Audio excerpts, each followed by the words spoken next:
are from ILA Galbap. We are open-minded, adventurous, and quick-witted. 3, 2, 1. Focus! Welcome back, ladies and gentlemen. I'm your host, Trung, and you're watching the 9 p.m. show at 9 p.m. every Sunday on ILA channel.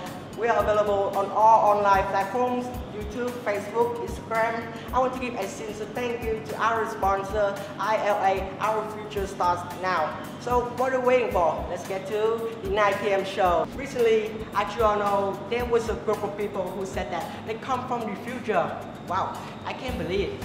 Finally, I can know if I was adopted or not. So, was it real or not? We will know right away. Ladies and gentlemen, give it for the time traveler. Hello, nice to meet you. How is it? Can you introduce a little bit about yourself? My name is Mary, our Google Wendy, over there is and this is James. Yesterday, while I was watching the news, the producer called me and said, my guest for today was you guys. Gosh, I felt so excited. Finally, I can ask, how could you go back to the 2020? It's a very long story. It started the day we had a barbecue party at James' house.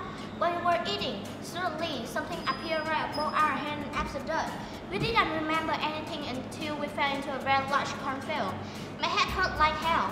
Only when it was awake and discovered that we were not under the sea but on the crag instead. Everyone panicked. Everything was messy. In our 2070 words, we were told everything about your works is work.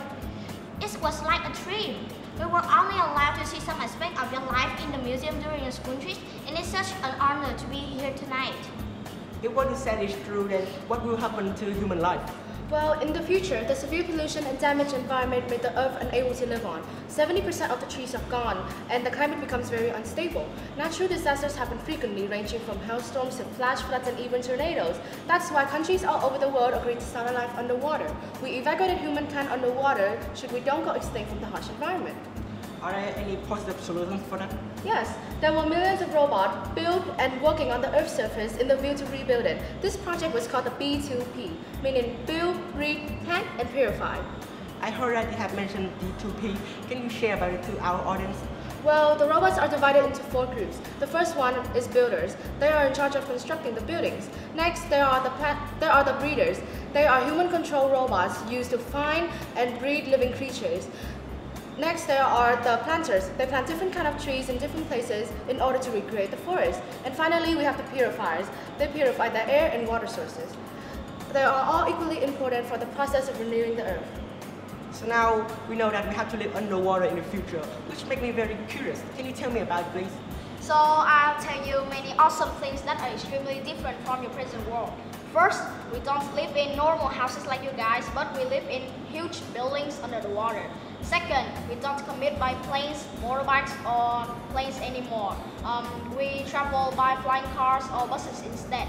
This means our transportation here are much faster and more convenient. Therefore, there are no traffic jams under the sea, just to make sure that we won't kill the world twice. And we can even tidy our houses just by a press of a button.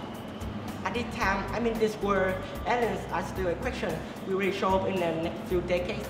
Yes, aliens now are no more a riddle. We can meet and talk to aliens in a friendly way as if we're close friends since they visit us so often. I have a friend.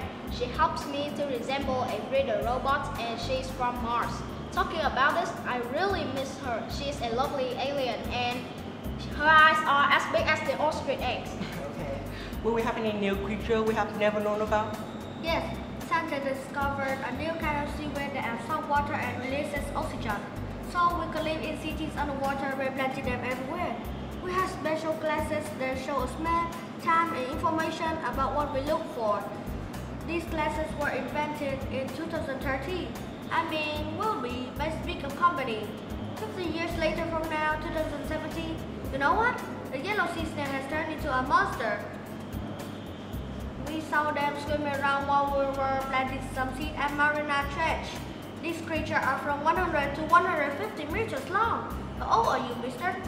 16. We were then when you you're 66. Okay. About the law, are there any new or different when we live underwater? Well, since we can't live underwater until the Earth is in better conditions, the government carry out some strict policies in order to enhance our surroundings. For instance, one person can only own up to 500 grams of plastic. For example, if there were a family of 4, they will only be allowed to own a maximum of 2,000 grams of plastic. Children in our school are taught about why we're living underwater and how beautiful the world is above the surface, with the hopes of when the process of renewing the Earth is done, the generation moving back up will know the value of the Earth. And we have also been trying to expand and enhance the efficiency of international cooperation, as well as fully implementing the international commitments for environmental protection. Oh, and young people who have potential in biology and technology get the chance to study and become biologists and technologists, 100% sponsored by the government. Okay, thanks to you guys. We all know that the future of Earth isn't so bright. If we change our way now, will the future be any different? Because I don't really want to have an octopus as my neighbor. That's only part 1. Send your questions. Stay tuned for part 2. We'll be right back. And this is The